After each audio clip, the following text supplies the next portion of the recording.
Apparently, this is just the week for even more disturbing leaks from the Republican Party, because in addition to, as I talked about earlier, the RNC leaked memo trying to not talk about election fraud while also demonizing the January 6th committee, there's been other leaks, other recordings, other plans of the Republican Party that have now become public that the party, I'm sure, wishes hadn't. And this second story here is about a Republican plan to actually recruit poll workers, not poll watchers, poll workers. People hired by the precincts, the volunteers, the people that hand out the ballots, that check your little name off the list when you go and check in, the people that feed it into the machine for you and give you your little sticker. The Republican Party is actively trying to recruit more poll workers for Democratic areas of the country so that they can be the ones to challenge these Democratic voters when they come in to cast a ballot. They have trained them, according to recordings obtained from Zoom meetings and other in-person meetings that these Republicans have been having.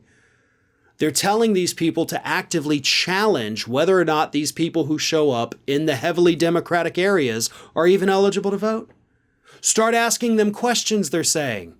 Have you ever been to jail? Are you sure you're eligible to vote? You seem a little unsure. They're trying to effectively harass these people when they show up at the polls to vote. And that's just the tip of the iceberg of this Republican plan to disenfranchise Democratic voters at polling stations. The other part of it is they said they're going to have a hotline.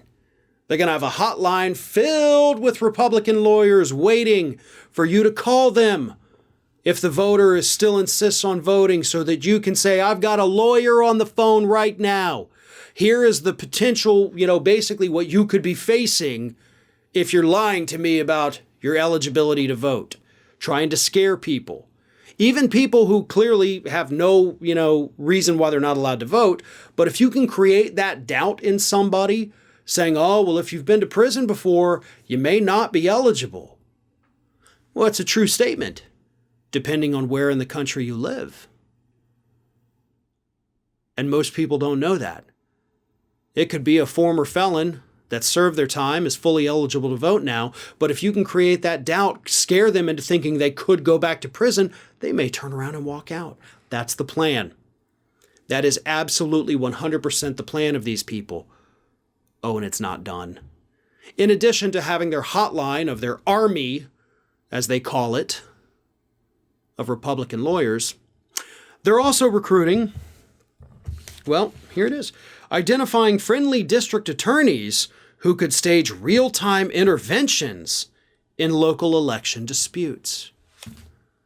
So that's another intimidation factor. Say, I've got the district attorney on the phone with me right now, the DA, the people that carry out these prosecutions. Do you want to speak to him? Do you want to know what he has to say? Do you want to know what she can do to people who vote illegally? Intimidation and harassment. And here is what they said during a meeting. Remember, guys, we're trying to build out a nationwide district attorney network.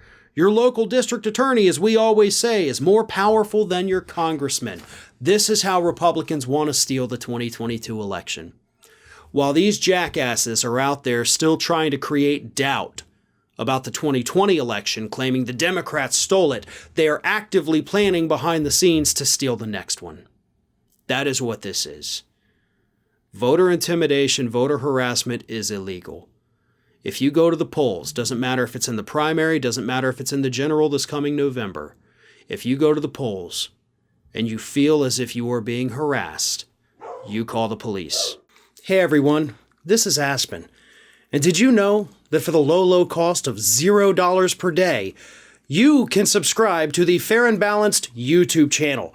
We also encourage you to like, comment, and share. But again, click that subscribe button and help Aspen not be so grumpy.